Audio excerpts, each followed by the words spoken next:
And she's not what you think. She's an actress now. She's better known for the things that she does on the mattress now. Rip Better Than Revenge, stolen version. So, hi, howdy. Whoa. Welcome back and welcome if you are new to my channel. Hi, my name is Danielle. And today I'm going to be discussing all the books I read in the month of June. I don't really want to talk about the books that I read in June because June was not a good reading month for me. But I have to get it over with. Why am I making it seem like it's a chore? Like no one's making me do this. I'm doing it to myself. Now I don't know how many I read. Didn't calculate it, but you'll figure it out by the end of this video. And stick around for more. You know, subscribe, come back, watch my other videos. I don't know. I'm not gonna force you. I started off with Happy Place by Miss Emily Henry. I'm not gonna go too deep into how I feel about this book and what it's about because I did do a whole entire non-spoiler review up on my channel, so you can check that out if you want more details about it and how I felt. But I will tell you that this book follows Harriet and Wynn. They've been friends for a while and that turned into them dating and then being engaged, but they broke up. They broke up months ago, but none of their friends know, and now they're stuck on this vacation with their friends who don't know that they've broken up. So they're fake dating, it's second chance, all that jazz, set in a beach town. The vibes are great for summer. And I gave it 4.25 stars. I had a good time. Wasn't my favorite Emily Henry book, but you know, she never disappoints. The writings are fantastic. I enjoyed myself. The next book I read was Bloodmarked by Miss Tracy Dion. This book is the second book in the Legend-Born cycle. I think it's going to be a trilogy.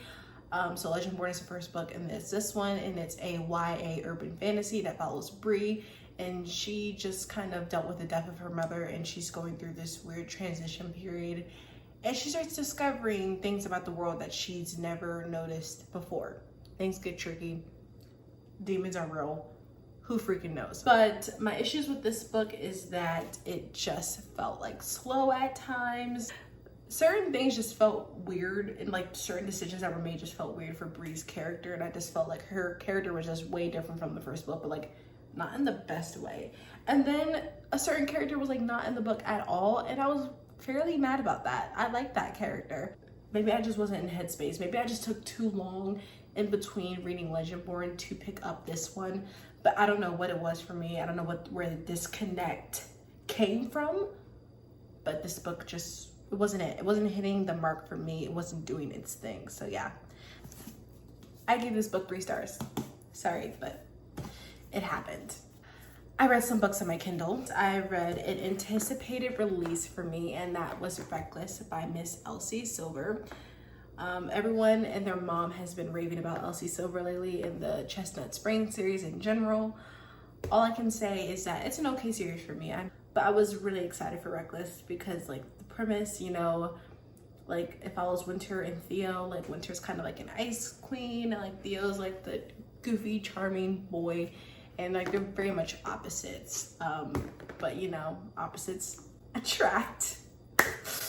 And boom, they're having a baby. So yeah, it's a surprise pregnancy trope. I know a lot of people don't vibe with that trope, but honestly, I like it. I like it a little bit. I gave it 4.25 stars. I liked it. I don't think this series is the best thing of all time. It's cute. It's fun. Yeah. So yeah, really liked it, enjoyed it, whatever. Wow, I'm talking really fast. Then I read Bound by Temptation by Cora Riley. This is just one of those books that's in the Cora Riley universe. I kind of picked this up randomly. I was just feeling slumpy, and I was just like, what's a quick read that I don't have to think about? And it's a Cora Riley book, you know? Her mafia books always eat down. This one wasn't the one for me. I couldn't even give you the premise because I didn't really care. This one was kind of like forbidden trope because like the guy was like a bodyguard, and the girl, like he like known her since she was like younger and like underage, you know, so it's kind of like that weird forbidden, like you shouldn't be with her, we shouldn't be together, but they're gonna end up together anyway, obviously. I gave it 2.75 stars. This was definitely not my favorite in the series. I don't know if it's because I just read it so randomly after reading the other ones a while back. I don't know why. It wasn't my thing at the time. So yeah. What I read was a series. I read the Sinner series by Michelle Hurd. I'm pretty sure her name is Taken by a Sinner, Owned by a Sinner, Stolen by a Sinner, Chosen by a Sinner, and Captured by a Sinner. And roughly I give this series around like a 4 stars. The last one was definitely my favorite at 4.5 stars. It was a decent series. It did what it had to do. I just needed something quick. I needed something I didn't need to think about, and this was that. It's just like mafia interconnected standalone series. It was fun. It had its little bits of action. It had things going on. Smut was good, I guess. I mean, it was a good time. I didn't think too much of it. I just wanted simple books that I could just read, and mafia books are always my go-to in that category. I did what it needed to do. I was satisfied. I was happy, I guess. I also read Crimson River this month by Dani Perry, and this is part of the Eden series. This is book 5.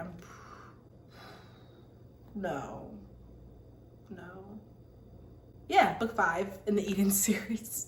But anyways, this follows Lila, and in the very beginning of the book, like basically first 5%, you'll find out as soon as you start reading it. It's not a spoiler. She gets attacked by this man, this random man just out in the woods or something. Don't know why she's out in the woods by herself, but she gets attacked, and you know, a little traumatic for her. The officer comes into town because he's been tracking down this guy for a while. So like when this thing came out about Lila, it was like, oh, he finally has a lead because he's been hunting this dude down. So they team up to catch the dude that attacked her, and basically a romance blossoms from there. So you got your romantic suspense, you got a little side action plot of like the whole what is going on with this dude, and like what is the history behind him, what history does he have with the officers. So there definitely was more going on in like the subplots with this one compared to like some of the other ones in this series. I did enjoy this one. I especially liked it way more than Jasper Vale, the last book. I gave it 4 stars. I liked it. It was cute. It did its thing, and I was intrigued by the plot, so it kept me reading. The next 4 books I read were a part of my 24-hour reading vlog that I did. It's up on my channel if you want to watch. The book I read for that vlog was Before I Let Go by Kennedy Ryan. So this book follows Yasmin and Josiah, and they are a divorced couple, and you know, we know in the beginning that they are divorced and they have 2 kids, so they're co-parenting together, and we know that they've been through something. Obviously they've been through something to make them divorce, so we're basically just going through their story kind of, and it's just a love story of second chance romance of them getting back together. This was like my first Kennedy Ryan book for real, and one thing I will say is that I really liked her writing. I think she's a really good writer. I think the way she touched on really important topics in this book was super well done, and I was just like eating it up and whatever.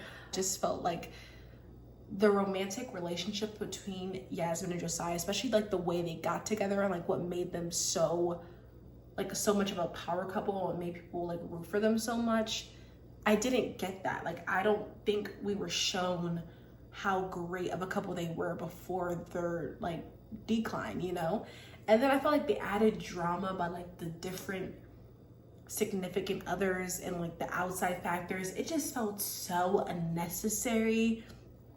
It felt very unnecessary. Like some of the side characters, I was just kind of like, you're just here to be here. I just felt like it didn't really add to the importance of Yasmin and Josiah being together and ending up together. So that was my issue with it. I just wasn't really rooting for them as a couple. And you know, it's a romance. I want to be enraptured by the romance. I want to be entranced. I want it to be swooning. So I gave it 3.75 stars because, like I said, I liked the writing. I liked the idea of the story. I just don't think it just was for me. Like, we just were not clicking together. So the next book I read was The Unbecoming of Mara Dyer. And this book is a YA, like paranormal, romance, suspense, mystery. It's like a lot of things rolled into one. And I'm just going to give you the most brief synopsis as possible because I would love if you would go into this book basically just blind. And it follows our main character, Mara Dyer. Basically, in the beginning of this book, Mara wakes up in the hospital after a tragic accident that involved her and her 3 closest friends. Her friends did not survive the accident, but Mara did. And she has no recollection of what happened to her. She doesn't know what she's been through. She doesn't know what happened, how it happened. She knows zilch, nada, zero. It is such a fun experience when you just don't know what's happening next and just the twists and turns. I was on the edge of my seat. I was super invested and it was so good. And also the subplot of romance was really nice too. It actually became way more prevalent than I thought it was going to be, but it just didn't overtake it to the point where it would annoy me since, you know, I wasn't looking for a romance. I thought it did its job. I gave it 4.25 stars because, like I said, it's YA. It still had cringy lines. The writing wasn't the best thing on the planet, but I wasn't really looking at all those technical details. I was looking at my enjoyment, and I enjoyed it. So, and I read Beartown by Frederick Backman, and let's just say I did not like this book. I don't even want to talk about it because I just didn't like it so much. But anyways, this book follows a small town called Beartown. You know, it's like in the middle of nowhere, like barely anybody lives there, in like the woods, very wintry, snow, covered in snow. I got everything in this town revolves around hockey. This town thrives on hockey. You know, they breathe, they eat it, they sleep it, they dream it. I don't freaking know. I don't even know what the plot was. I don't. But either way, I didn't like it. So that's all I'm gonna say about it. So many people adore this book. I just don't get where you would adore it, but maybe I'm the problem. And the last book I read for the 24-hour reading vlog was The Serpent and the Wings of Night by Carissa Broadbent. Yeah. Anyways, this book ate the girlies up. It did what it had to do. Like, it ate, it devoured. I just kept hearing so many great things on TikTok. They just kept saying great things. Great things. So I was nervous, you know, but I'm very happy that I picked this up because I gave it 5 stars. It just, it was great. It was fast paced. The plot was always moving. I was always intrigued. This book follows Araya, and she is a human living in like the vampire realm because she was saved, adopted. Do you get adopted in fantasy worlds? I don't know. She was basically like raised and taken by the vampire king. He raised her as his own and basically taught her everything she needs to know to survive and fend for herself in the vampire world because, you know, like humans are the prey to the predators, are vampires. And basically he's been training her and like helping her build her strength up into this point because Araya wants to participate in the Gajari, which is a big tournament, and it's practically like the Hunger Games. All these people basically fight to the death, and the one last person standing gets to make a wish and get granted anything that they want. It's just so fun. Like, you get to go through the trials of the competition, and it ends on a cliffhanger. So, you know, you just want to pick up the second book. But before I did pick up the second book, I read the little novella that you're supposed to read in between, and that was 6 Scorched Roses, also by Carissa Broadbent, obviously. I'm not really gonna give a premise for this one because, like, I can't think of a premise without giving away the entirety of the novella, and since it's only like 100 or so pages, I just think just read it. It just introduces you to 2 characters that you will meet in the next book. It's just nice to know their backstory. I would recommend it because I enjoyed it. I liked it. It was super cute and it was simple and it was quick. I had a good time. I enjoyed myself. So yeah, I gave it like 4 stars. And after I read that, obviously, I moved on to the second book, and that was The Ashes and the Star-Cursed King. And I also gave this book 5 stars. I'm not even gonna talk about the plot because that would just spoil the entirety of the first book. I really enjoyed this one. You get so invested, you get more in depth about other characters besides Araya, and I thought it was very good, and I had a great time. Thank you, Carissa Broadbent, for saving my month a little bit. Last book I read in the month of June, Yours Truly by Abby Jimenez, since, you know, everyone's been talking about this book and it's been on my radar for like months now. This book follows Brianna and Jacob, and they are both ER doctors, but they're working in separate hospitals. But you know, Jacob actually changes positions and ends up working at the same hospital as Brianna. Their first encounter, it's not a good one. You know, Jacob has social anxiety, so basically that ended up with him meeting Brianna in not the best way, in not the best situation. So Brianna basically gets like misconceptions about Jacob. She gets the wrong idea about him and who he is as a person.